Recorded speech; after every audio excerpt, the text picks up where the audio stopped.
Meus irmãos, graça e a paz do Senhor Jesus, todos sejam bem-vindos, pais, outros que não são pais, que eu estou vendo ali também são bem-vindos. Na verdade, todos nós temos interesse, visitantes também. Toda igreja, eu acredito que tem interesse, não só pais, não é? Porque é um assunto que interessa a todos. Acredito que até mesmo os solteiros, até mesmo as vovós, têm interesse, ajudam aos pais a educarem seus filhos. Enquanto eles terminam ali de projetar os slides que eu quero compartilhar com vocês, eu quero só dar oportunidade para vocês falarem algo. Se alguém quiser ter uma breve palavra que não seja longa para dar oportunidade aos outros pais, só terá essa oportunidade. Alguém gostaria de dizer, de falar, né, o tema que nos foi trazido, disse que surgiu a partir de conversa com os pais, as necessidades, né, as dificuldades de ser pai, de ser mãe, especialmente de adolescentes. Eu também sou, Simone também, nós somos pais de adolescentes e temos muita coisa a compartilhar. É um desafio diário, é uma aprendizagem. Enquanto a gente educa, a gente também é educado, a gente aprende com eles, aprende com Deus. É como alguém já disse, uma frase antiga que sempre me abençoou. Eu acho que antes de ter filhos, eu já era abençoado com essa frase. É que filhos são instrumentos de Deus para gerar em nós o caráter de Cristo. E é desse jeito. É desse jeito. Enquanto a gente educa, o caráter de Cristo está sendo forjado, a paciência, a disciplina, a gente vai aprendendo quem é Deus, educa e a gente vai se educando pela palavra. É um processo de santificação para os pais e para os filhos. Antes de continuar, eu quero dar oportunidade. Se alguém quiser falar, tem a oportunidade nesse instante. Só é levantar a mão assim. Pode falar, Thaís. Os irmãos que estão em casa acompanhando, fiquem atentos, não é? Daqui a pouquinho a gente continua falando aqui no microfone, porque lá eles não vão ouvir agora. Pode falar, Thaís.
Esse momento da gente, não é, discutir, conversar, aprender, eu também estou feliz. Alguém, Dani?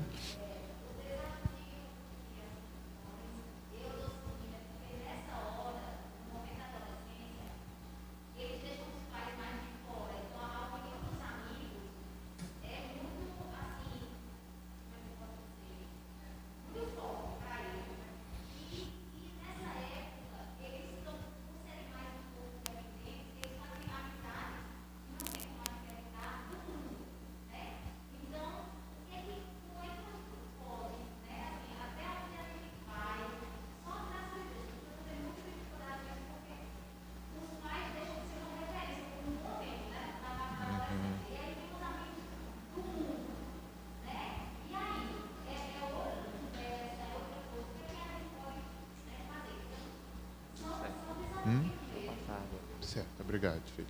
Obrigado, filho. É verdade, eu sinto também coisas desse tipo. O bom é que Deus nos ensinou como cuidar dos nossos filhos. Deus nos ensinou.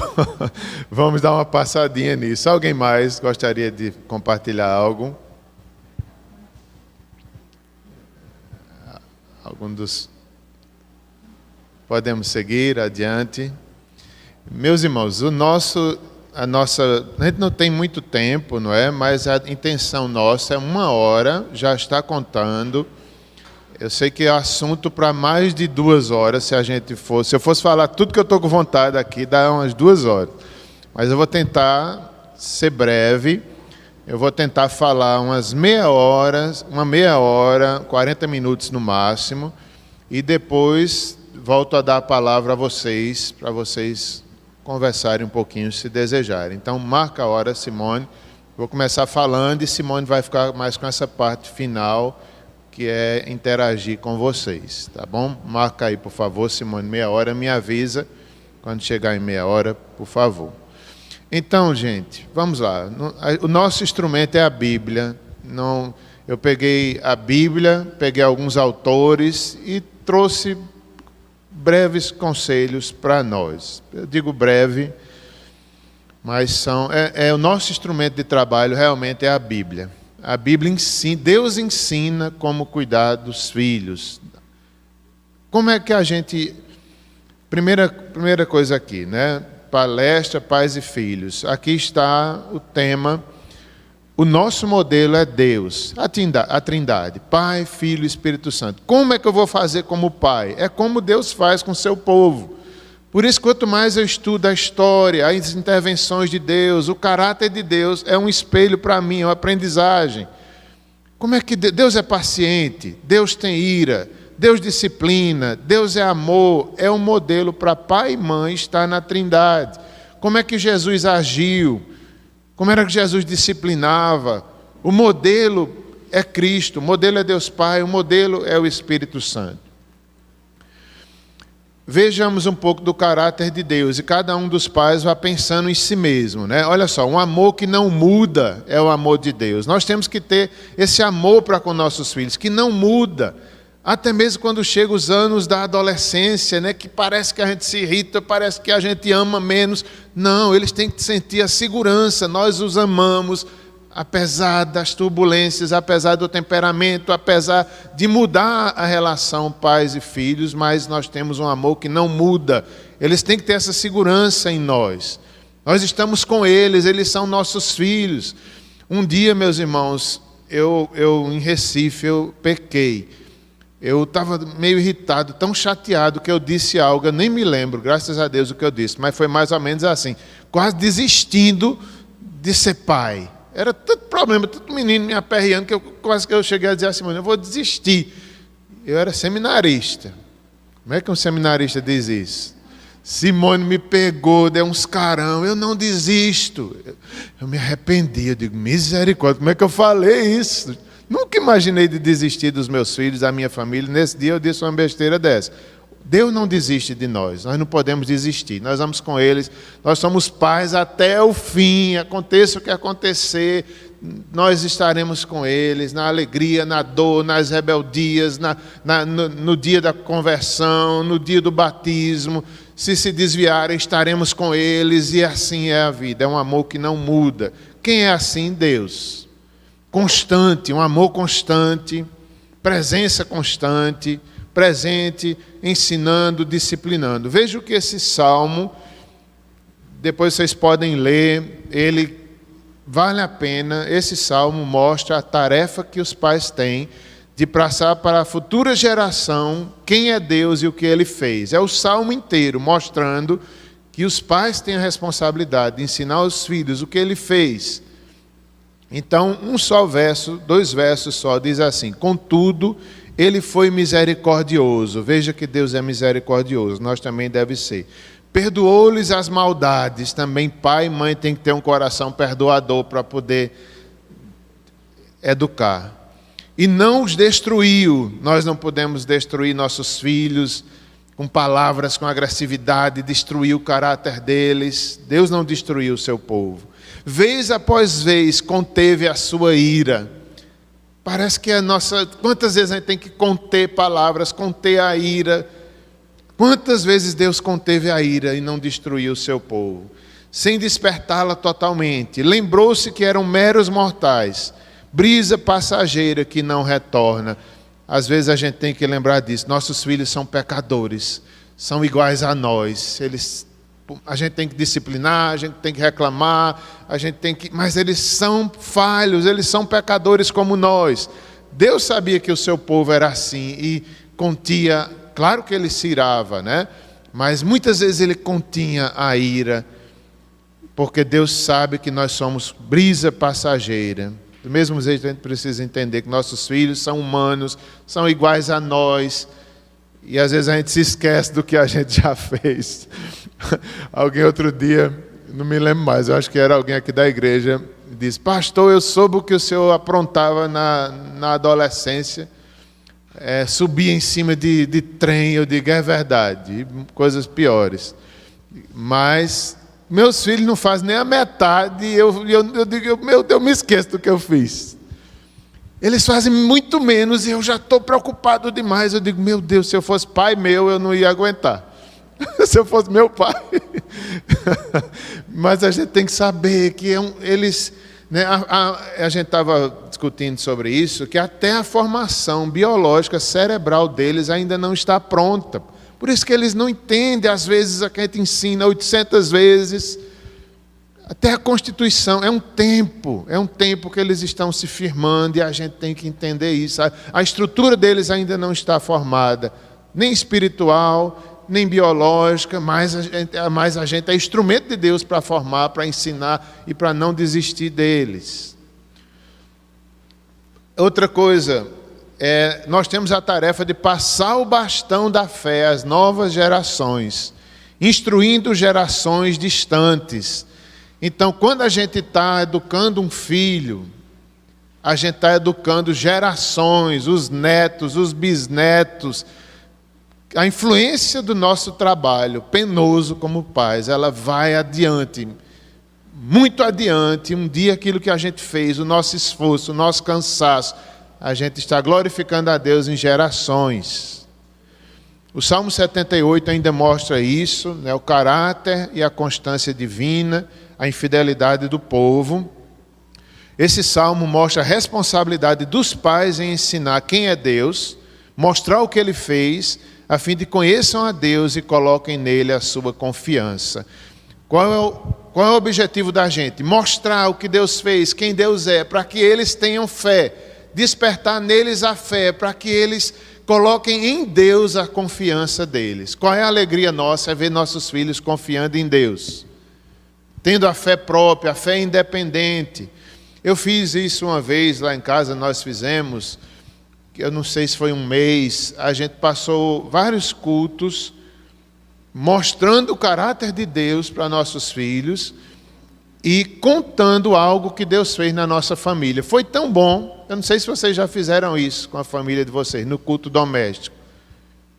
Né? Mostrando o caráter de Deus, a bondade, a fidelidade e tal. Cada dia um tema desse, mostrando quem é Deus. E depois: filho, ó, Deus fez isso aqui, vocês nem sabem, vocês nem eram nascidos, mas olha o que Deus fez.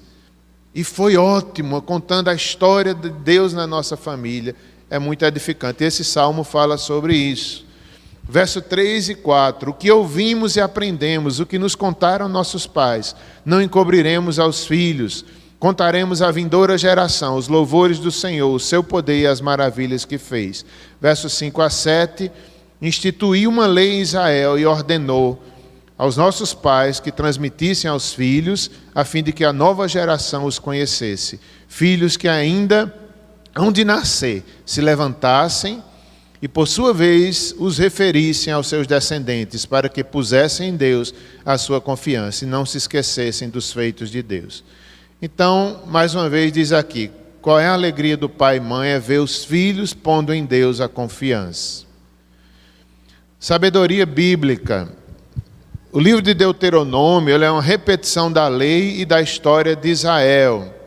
E diz assim: quando teu filho no futuro te perguntar, dizendo o que significam os testemunhos e estatutos, dirás: éramos escravos de Faraó, porém de lá nos tirou com mão poderosa o Senhor. Então Moisés estava perto de morrer, Josué a nova liderança ali, e Deuteronômio foi escrito nessa intenção de repetir a lei, repetir a história para os filhos que iriam nascer na terra prometida. Muitos pais morreram no deserto, mas a nova geração chegaria na terra prometida. Então não deixe esses filhos esquecerem o que Deus fez. Ensine, né? Moisés ali, pertinho de morrer, sabia disso, Deus o usa para deixar o último legado. Assim que nós temos que ter, até o fim das nossas vidas. Deixar um legado, ensinar quem é Deus, ensinar a lei. Provérbios é um instrumento para nós pais, sabedoria de vida. Ensino aos jovens por uma pessoa mais idosa. Eu coloquei apenas 2 provérbios aqui. Não retires a disciplina da criança, pois se a fustigares com vara, nem por isso morrerá. O que guarda a lei é filho sábio, mas o companheiro dos desregrados envergonha a seu pai. Então, começa a tocar aqui nesse tema disciplina de criança. Eu não sei se vocês concordam, mas nós até hoje continuamos com essa mesma visão. Às vezes as crianças pequenas, elas precisam de uma disciplina com a fala, com conselhos, com repreensões, e às vezes elas precisam de vara mesmo, de uma palmadinha, né, à medida da idade, de acordo com a idade. E tem coisa que só se aprende com a dor física. Claro que é uma dor limitada e de um pai e uma mãe que sabe o que estão fazendo, não espancando os seus filhos, mas sabe disciplinar com amor, sabe dizer não, e tem coisa que só aprende quando dói. A gente segue esse princípio. Hoje dificilmente a gente bate nossos filhos já grandes, mas várias vezes fizemos isso. Agora, meus irmãos, há um grande perigo aqui, né? Nós sabemos que muita gente é contra isso, mas é por causa dos exageros. Tem pai que na hora de disciplinar fica nervoso, fica agressivo, bate, chega até a espancar nas crianças. Não é isso que a Bíblia ensina. É algo moderado, é algo sabendo o que está fazendo, consciente. Ali alguém que tem o domínio próprio na sua própria vida e pode disciplinar o outro com amor e com moderação. Na adolescência, já estou tentando trazer aqui o tema de adolescência, que é o caso de hoje à tarde. A maioria de nós é pai de adolescentes, são pais de adolescentes, né? Muda a disciplina.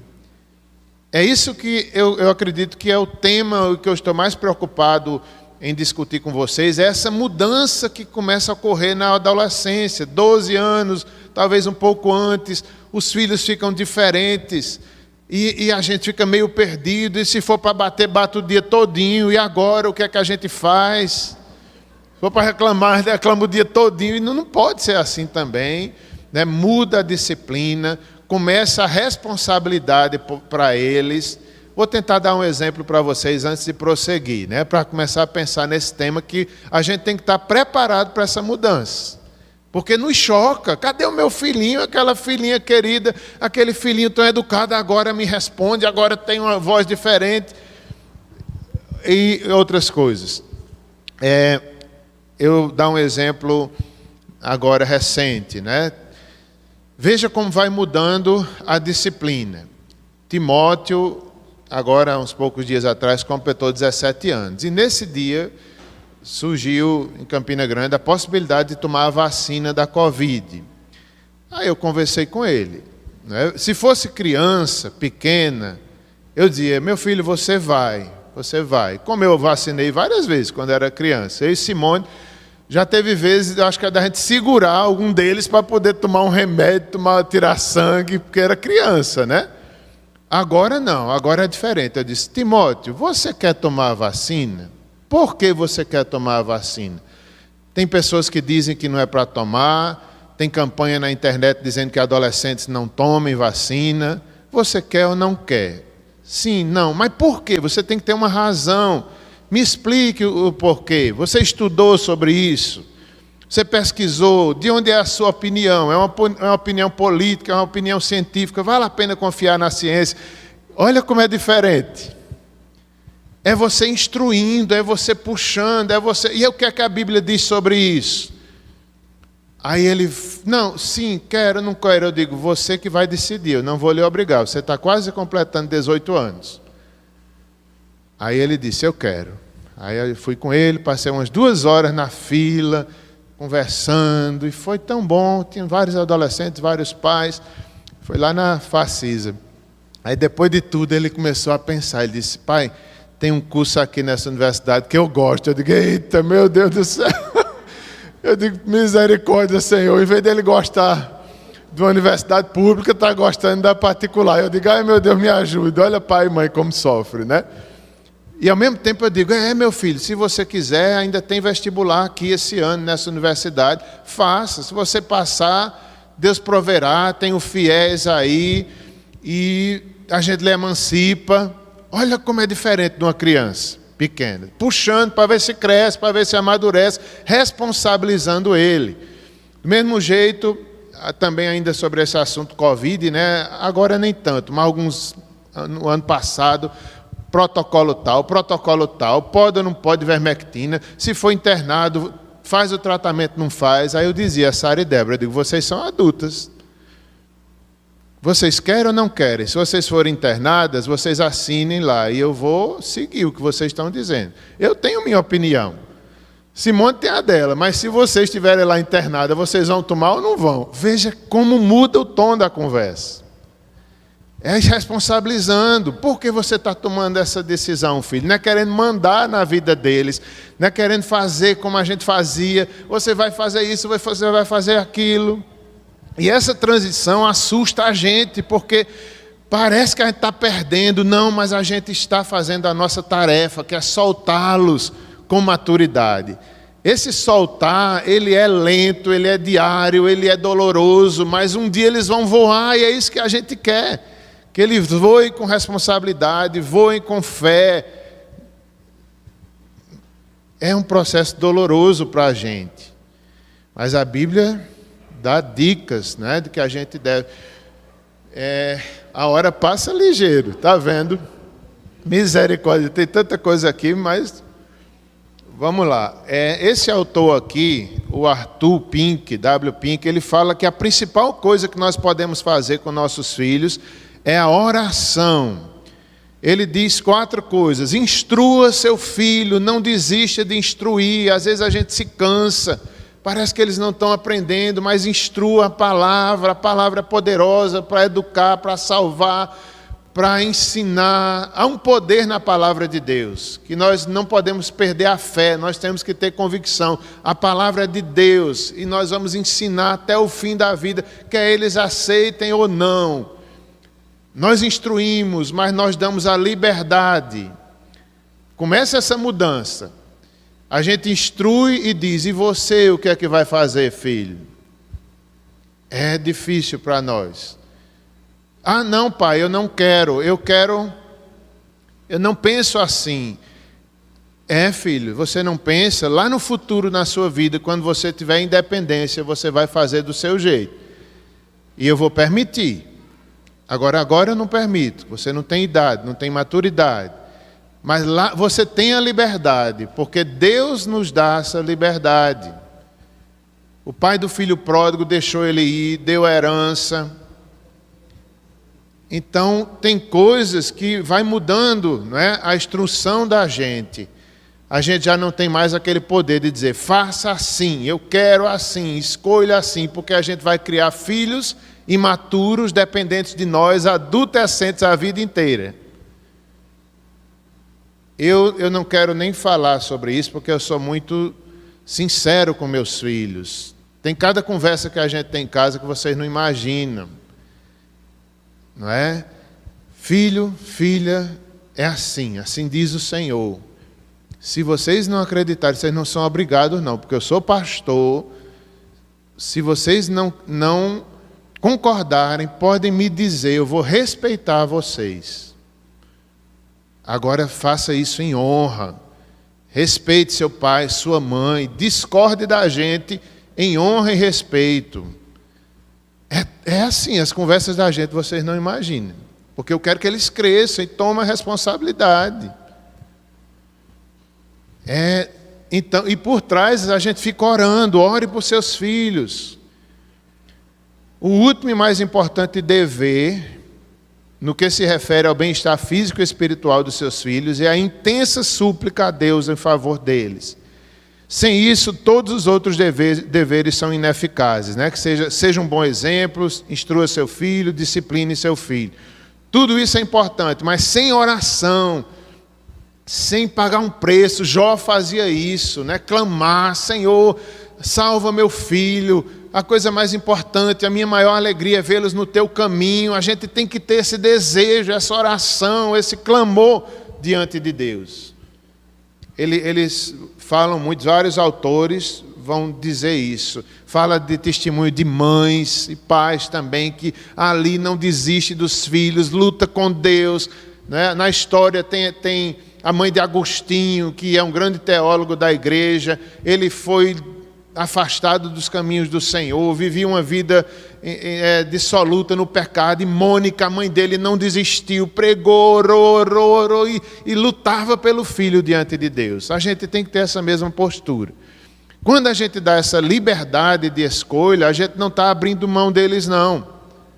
A gente está gerando maturidade e responsabilidade, mas diante de Deus a gente está clamando, a gente está intercedendo, a gente está ali lutando e confiando no Senhor.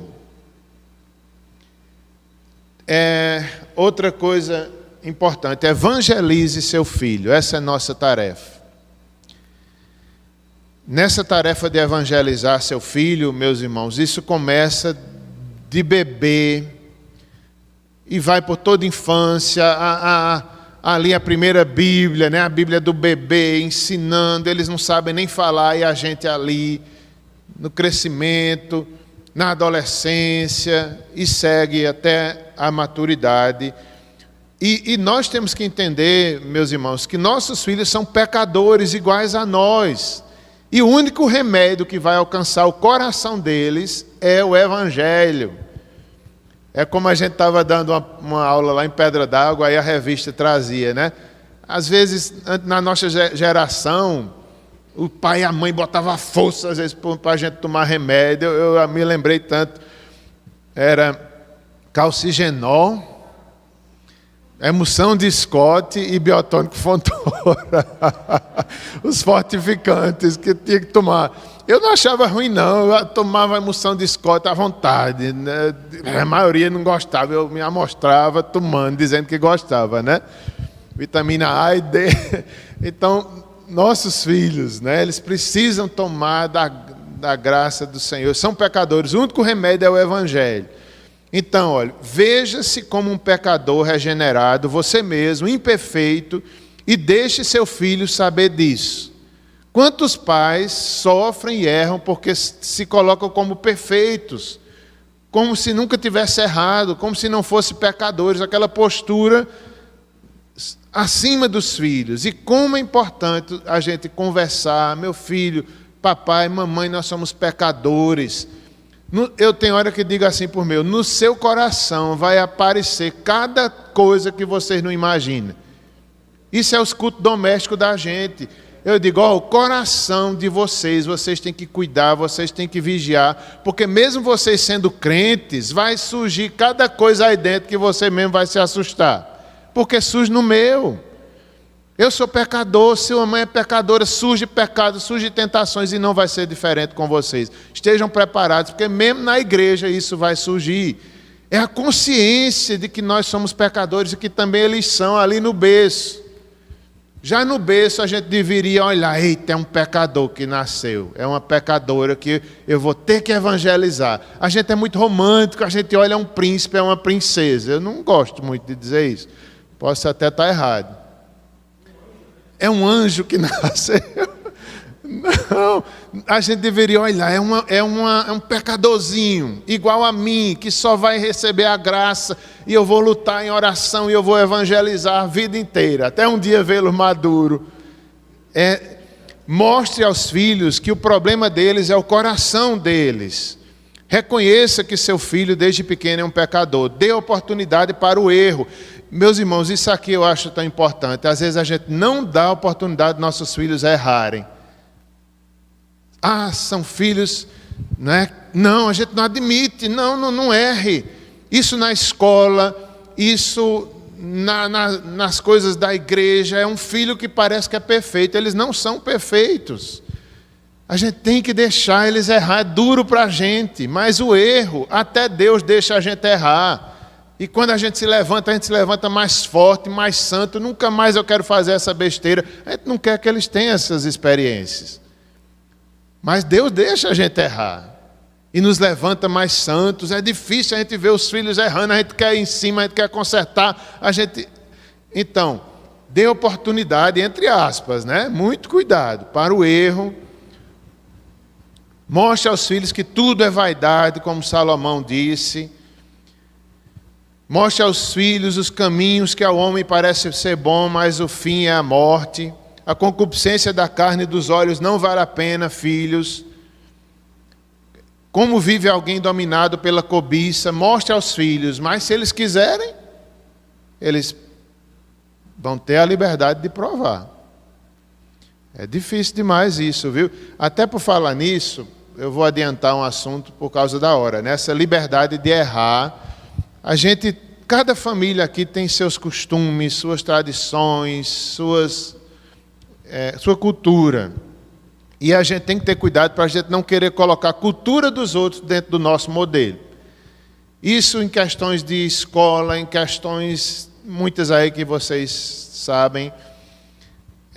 Eu quero só dar um exemplo de escola, por exemplo, que foi um dos temas que alguns pais levantaram. Como é difícil, é para obrigar ou não é? Obriga ou não obriga para vir para a igreja? Levantaram essas questões. Carla e Ivane me passaram algumas coisas assim, né? Aí eu me lembrei, isso é o meu jeito e o de Simone de educar, quanto à escola, né? Eu nunca fui aquele pai de estar ali marcando, sabe, em cima, estuda, é 10, é 9, nunca fui. Tem pai que é e eu não acho errado, cada um tem seu jeito e sabe o que está fazendo. Cada um faça de acordo com a graça de Deus e como o filho que você tem. Você sabe o filho que tem. Se ele tem capacidade, então cobre na medida da capacidade que você sabe que ele tem. Né? Os meus, eu não fazia isso. Eu ensinava, pagava a escola, dava o meu exemplo de estudar, de que valia a pena. Simone também, eles viam a gente estudando e eu não vivia cobrando. Como ainda hoje não vivo, nem de Juliana nem de Timóteo. Agora, o testemunho que eu quero dar para vocês é que deu certo essa metodologia que eu fiz. Hoje, Sara e Débora estudam, que é uma beleza. E eu nunca ensinei elas a fazerem isso, a tirarem nota. Hoje as meninas tiram nota boa, é aquela coisa que eu digo, graças a Deus. Aí Simone até diz, eita, valeu a pena o jeito que tu ensinasse, viu? Porque a Simone às vezes discordava de mim, dizia, não, a gente tem que cobrar mais, a gente tem que fazer mais. E eu era mais paciente, eu dizia, não, Simone, eu sei o que eu estou fazendo, Simone. Eu não deixava a agenda da escola mandar na nossa casa. Tinha dia que eu dizia, ninguém hoje vai para a escola. Ah, mas a escola não vai gostar. Eu digo, quem paga a escola não é a gente? Então ninguém vai hoje para a escola. Aí a gente ia almoçar fora. Teve dia da gente ir para o Açude Velho, dia de aula, estava a gente no Açude Velho, ali deitado, perto daquelas, como é que chama? Dos tropeiros. Dia de aula, os carros passando e a escola não manda em nós somos livres. Às vezes a agenda da escola sufoca a nossa relação familiar. A gente cobra tanto, não tem tempo para conversa, não tem tempo, só tem tempo para atividade, só é tudo. Deus me livre, isso é meu jeito. Eu não posso dizer a vocês, faça assim, porque isso é particular. Isso aí é sabedoria que cada pai e cada mãe tem, conforme o filho que tem, conforme o dinheiro que tem, conforme os dons que recebeu do Senhor. A gente não pode querer que os outros façam iguais a nós.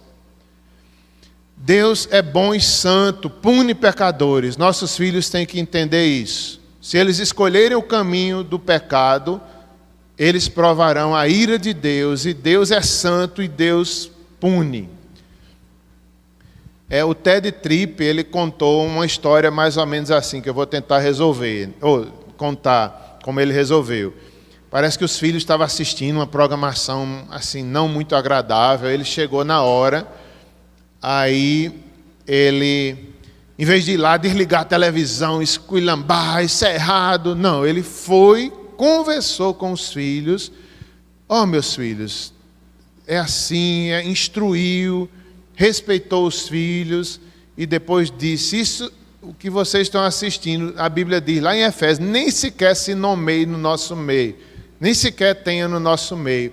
Se vocês quiserem, vocês provarão a ira de Deus e as consequências. E ali foi uma conversa respeitável com os filhos que estavam naquela hora desobedecendo. Às vezes a gente não faz isso, a gente não respeita, a gente grita, a gente vai lá e desliga, em vez de ensinar, às vezes a gente tem esse tipo de reação.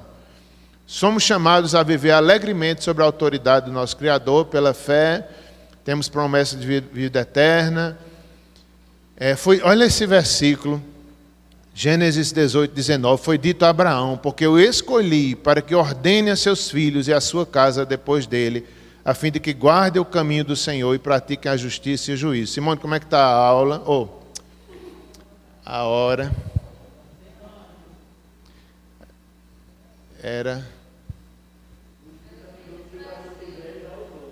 Era 20 para as 5, né?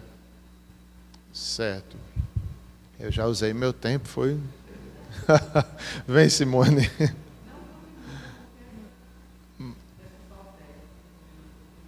Então...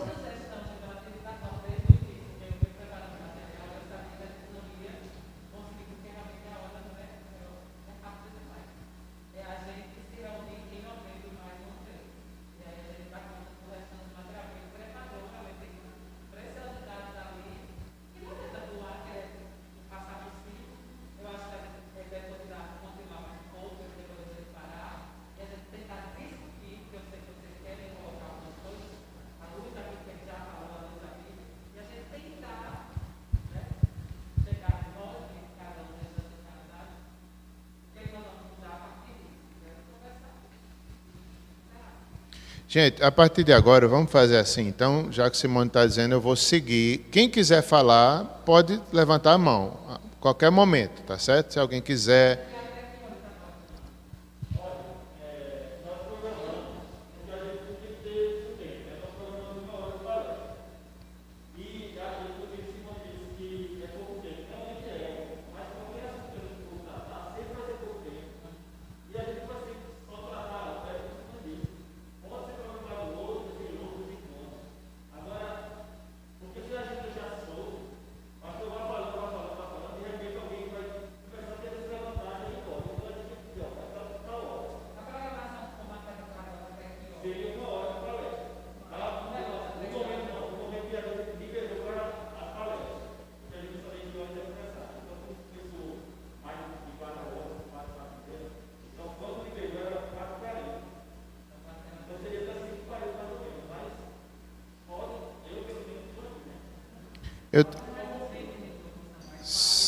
Certo.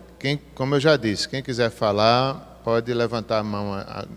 E eu estou já parando, tá certo? Olha só, o nosso modelo como pais, mais uma vez, é Deus. Ele é nosso pastor, e o Salmo 23 mostra quem é Deus e nós devemos imitar. Deus é provedor, nós devemos ser dos nossos filhos, isso inclui o cuidado.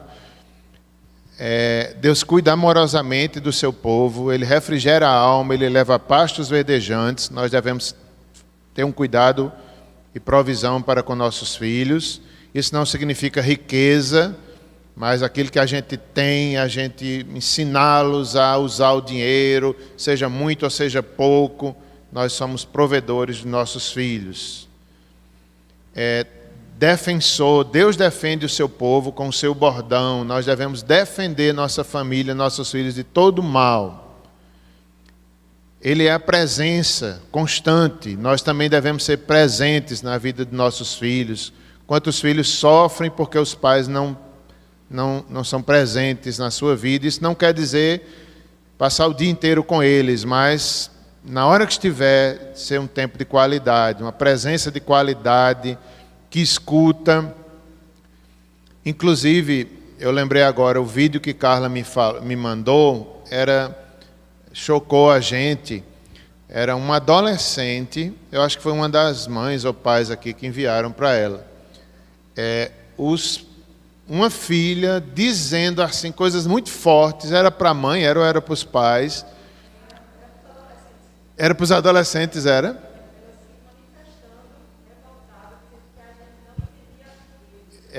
Ela foi, né, que os pais fazem isso, os pais não têm tempo para a gente, os pais não nos conhecem, não conhecem nossos gostos, nossos filmes, nossas séries.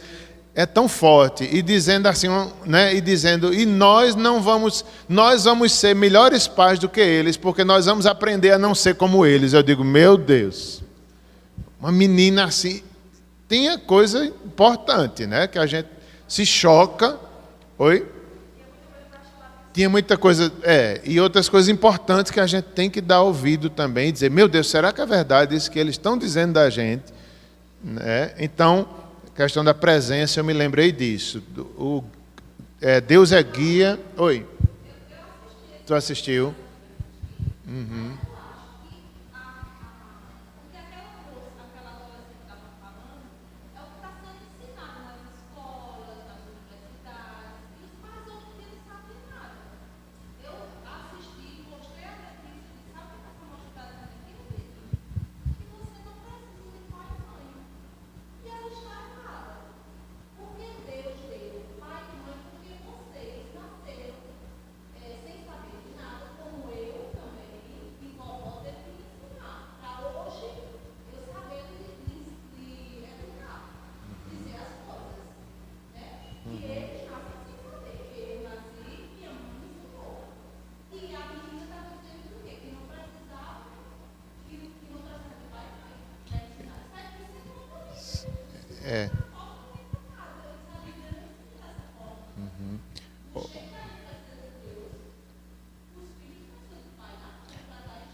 Raíssa, né, Preta?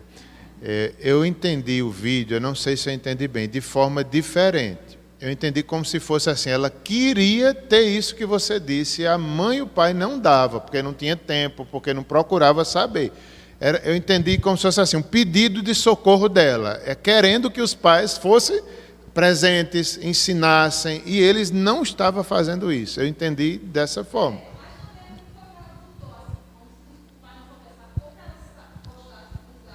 Foi. Uhum. Uhum.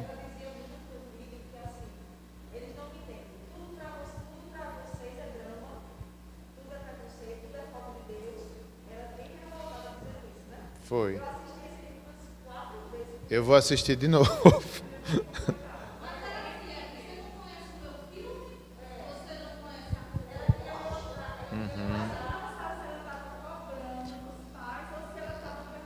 Eu não entendi bem.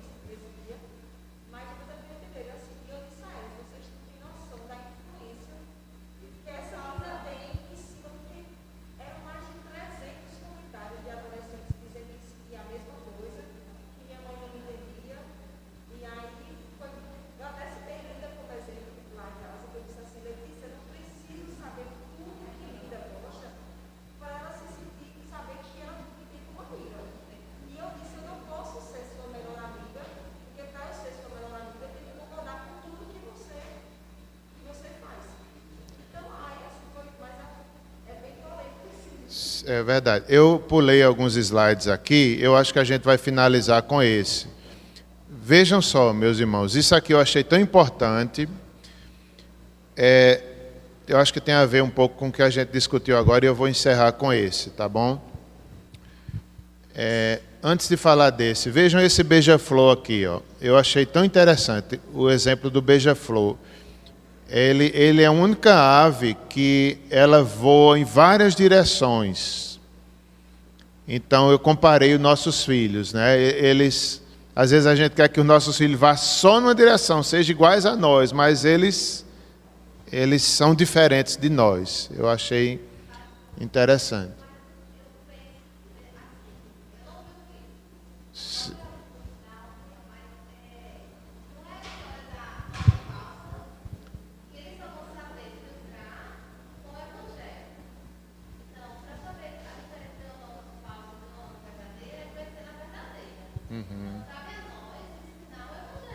Sim. Sim.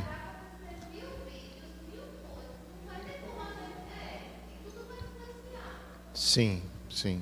O evangelho não muda, né? A gente muda a cultura, muda tudo isso. Olha esse slide aqui que eu achei interessante. São armadilhas para os pais de adolescentes. Eu me identifiquei muito com isso.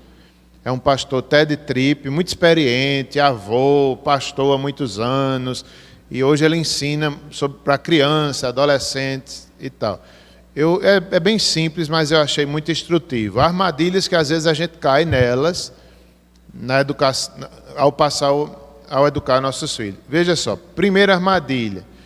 São pais policial e ladrões. O que é isso? É pais que vivem demais em cima dos filhos, querendo saber tudo, toda hora, todo instante.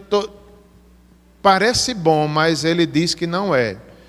Ele diz que a gente tem que pedir a Deus, Senhor, me mostra aquelas áreas que eu preciso tratar meu filho, não deixe eu ser enganado, mas viver direto em cima não é bom. É o chamado armadilha de polícia e ladrão. A gente está sempre ali querendo ver e pegar nossos filhos no erro para punir. Eu achei isso uma armadilha. Não quer dizer que a gente não faça isso, não esteja atento. Estar atento é uma coisa, viver bisbilhotando a vida do filho toda hora, todo instante é outra. Atento a gente está, às vezes até caladinho, mas está atento. Eu mesmo às vezes estou... agente secreto, né? A gente está...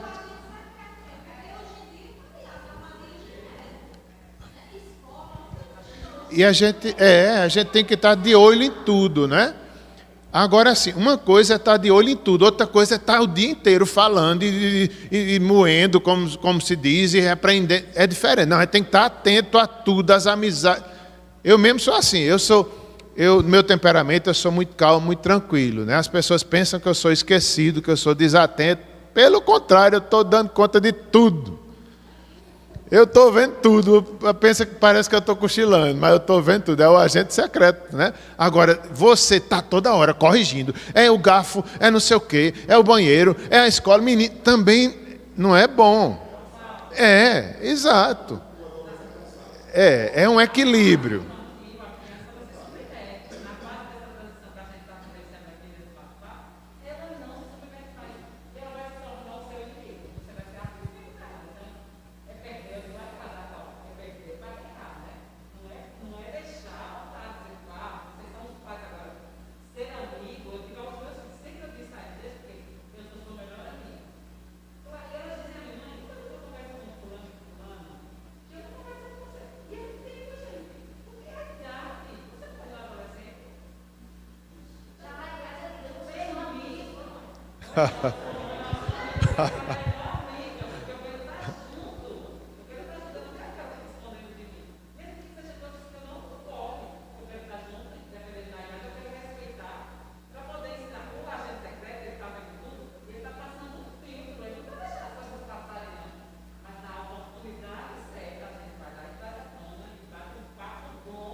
Olá, sim.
Eu acho que a internet foi um diferencial e tem muito a ver com isso, como você está dizendo. Agora, não é o problema, não é a internet, são os pais mesmos, que hoje a gente... O pai, ele tem que os pais, né? A gente tem que supervisionar a internet, colocar regras. Às vezes a gente dá muito cedo o eletrônico na mão dos nossos filhos, pequenininhos, né? Então, depois, quando estão na adolescência, já está fora de controle. Então, não, a internet, eu acho que foi o instrumento para estar como está. Eles viram muita coisa, potencializou, mas não é o problema. O problema somos nós, a nossa atitude, é a função de pai e mãe.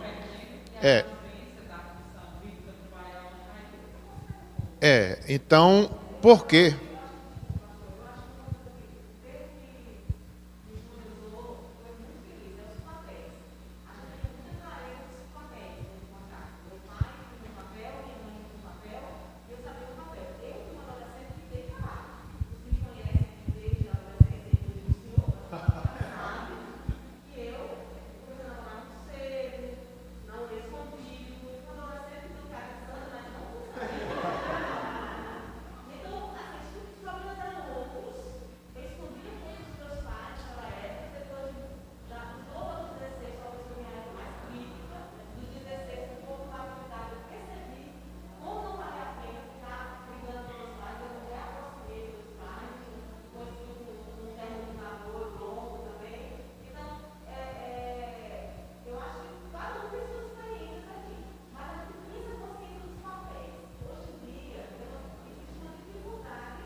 Tem.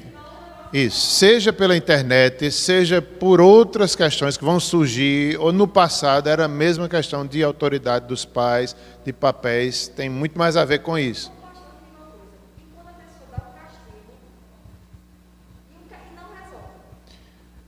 Ted Tripp estava falando sobre isso, né? Você chama a conversa, você dialoga, né?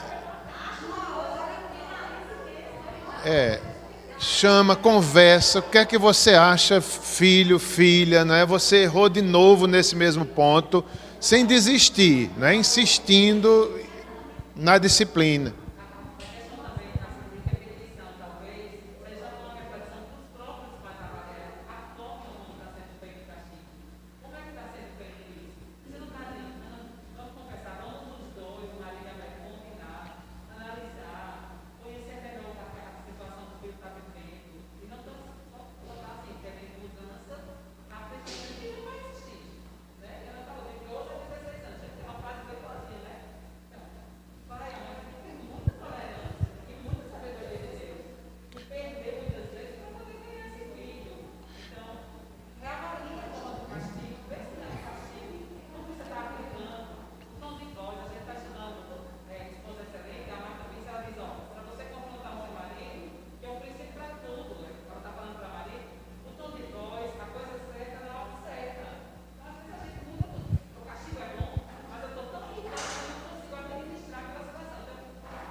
Meus irmãos, vejam essas outras armadilhas, né? A primeira foi policiais e ladrão, segunda, libertando, terceira, autoritarismo versus influência. Isso aqui é muito importante, tem a ver com o que vocês falaram agora. Palavras imprudentes, especializando em menores. Vou falar um pouco dessa libertando. São pais que desistem cedo demais dos filhos. Abre mão, eu não já fiz o que podia, eu não aguento mais, eu não tenho mais paciência, já foi. Não, é um erro, é uma armadilha. A gente tem que insistir, continuar, são nossos filhos até o fim. Ou errados ou certos, a gente diz, é isso aqui que diz a palavra de Deus. A gente não pode desistir cedo demais. É como ele diz, é uma armadilha. Desistem de estar nutrindo, de estar falando, ensinando os seus filhos. Não podemos desistir. E a terceira é autoritarismo versus influência. Gente, vocês falaram agora da autoridade dos pais. Tem muito a ver com isso. Mas por que às vezes a gente falha? Porque a gente vai no autoritarismo. É diferente de autoridade. A autoridade ela é respeitosa, a autoridade põe limites, a autoridade diz não.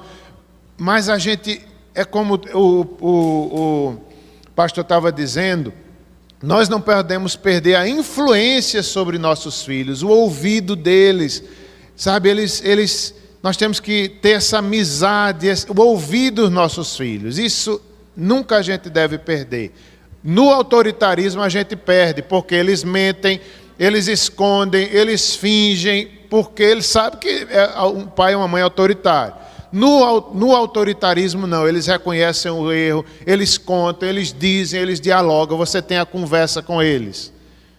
Isso, graças a Deus, nós temos vivido lá em casa. Nunca peguei meus filhos na mentira, tudo eles dizem a mim, pode até discordar de mim, porque eles sabem que eu tenho autoridade, mas não é com autoritarismo.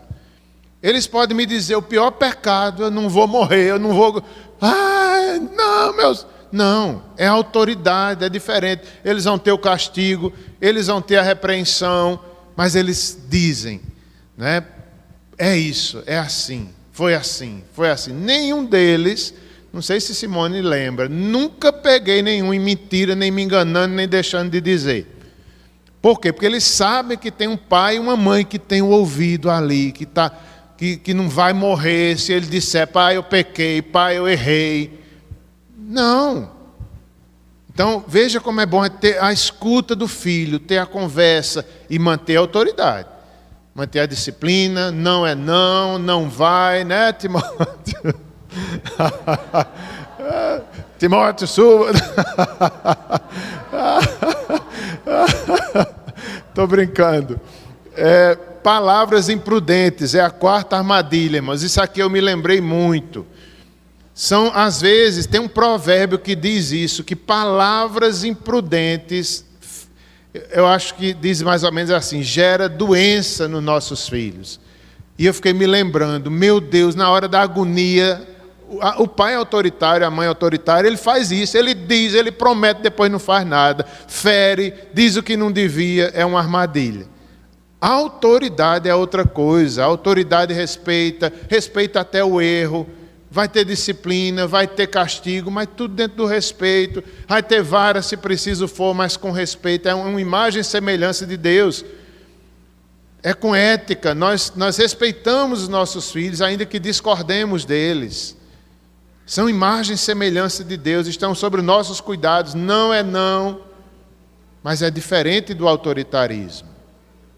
Palavras imprudentes, meu Deus, como isso é forte. Né? Acaba às vezes com os filhos, mas ele chama isso de armadilha. E a última é especializando em menores. Não sei bem se está certa essa palavra. É mais aquela questão de que a gente briga por coisa que não é necessária. A gente briga pela roupa do adolescente, por coisas secundárias a gente dá maior valor. Não, porque no meu tempo não era assim, o cabelo não era assim, a calça não era assim, e tem que ser assim. A gente foca numa coisa que não é a prioridade. A gente foca no cultural, a gente foca no meu gosto, em vez de focar na palavra de Deus. Aí é uma armadilha quando a gente está educando pelo nosso gosto, pela nossa cultura, pela minha calça, pela minha roupa, pela minha cor. Ele chama isso de armadilha. Irmãos, eu acho que eu vou finalizar por aqui. Quem quiser falar ainda tem tempo. E não é fácil, né? Nós temos que conduzir nossos filhos até a maturidade. Quando é a maturidade? É aquele texto de Provérbios. Ensina teu filho no caminho, e quando for velho não se desviará dele. Nessa palavra velho é maturidade. Significa barba para os meninos. Não é quando eles forem bem velhinhos eles vão se converter. Não, é quando eles estiverem para sair de casa. Muitas vezes a barba, não é? Seja para o casamento, seja para a universidade, seja para um trabalho, eles não vão esquecer da palavra de Deus. Então nós temos essa tarefa de educar até a maturidade os nossos filhos. Educar pela palavra, não nossos gostos pessoais, mas pela Bíblia. A palavra não volta vazia, ela é apta para educar, inspirada por Deus. É uma aventura, né? Os desafios da educação, eu comparei aqui a uma escalada que a gente faz todos os dias. Vocês querem falar, gente? Botei essas fotos aqui dos meninos, eu gosto tanto dessa foto. Propõe uma vigília.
Às vezes a gente...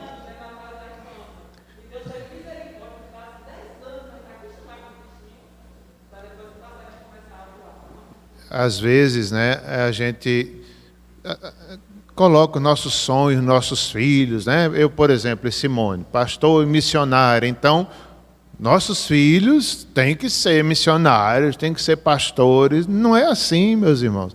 Pode até ser, se Deus chamar, mas não é assim. Eles podem glorificar a Deus de outras formas. Tem tantas formas. Deus é imutável, Deus é santo, Deus é glorioso. A gente bota aquele padrão. Não é? E tem a ver com isso aqui. Olha, razões porque é difícil a gente soltar os filhos na época que eles estão maduros. Aí tem aqui uma exortação para os pais. Muitas vezes é difícil, porque os pais se realizam por meio dos filhos. Aquilo que eu não fui, eu quero que meu filho seja. Então, quando ele está indo embora um pedaço de mim. Então, eu estou muito triste, eu estou abalado porque meu filho foi embora. Não, a gente deve estar preparado para quando eles forem. Firmados em Deus, não está se realizando que eles façam o que eu não fiz. Não é bem assim. Segundo, Segunda causa, porque é difícil soltar os filhos, segundo Charles Swindoll, é relacionamento com os filhos mais forte do que com o cônjuge. Isso é verdade. A gente, às vezes, os filhos, tem casal que os filhos são tudo, né? Em vez de ser o cônjuge. Os filhos vão crescer, vão sair de casa provavelmente, e a gente tem que ter uma relação forte com o cônjuge. Há pesquisas que mostram maior número de divórcios no início do casamento, ou então quando os filhos saem de casa. Os pais não conseguem conviver, porque tinha muita dependência dos filhos, não deixava os filhos crescer. Os filhos saíram de casa, acabou o casamento. Eles tinham uma união por causa dos filhos, não para a glória de Deus, não por amor, não na beleza do casamento, mas na responsabilidade de criar dos filhos. 3. Pais com necessidades anormais, doentias dos filhos, né? Às vezes tem aqueles pais que são dependentes demais dos filhos, é o meu tesouro, é o meu tudo, é a minha idolatria, como Simone disse. É o menino que faz isso, é doutor, é tocador, é não sei o quê. E quando ele sair eu estou desesperado, eu perdi o chão porque meu filho foi embora. Não é assim, eles têm a independência, eles vão voar para a glória de Deus e nós vamos continuar tranquilos. Nós vamos chorar no dia que eles fizerem isso, mas chorar certamente que seja de alegria, não de remorso, não porque coisas humanas, pecaminosas do nosso coração, mas que saiam na hora certa, no tempo certo, com louvor. Chorar a gente chora mesmo, mas é diferente, chorar de alegria. Fizemos o nosso papel. Ok, vamos finalizar, Ivando. Passa a palavra a Ivando.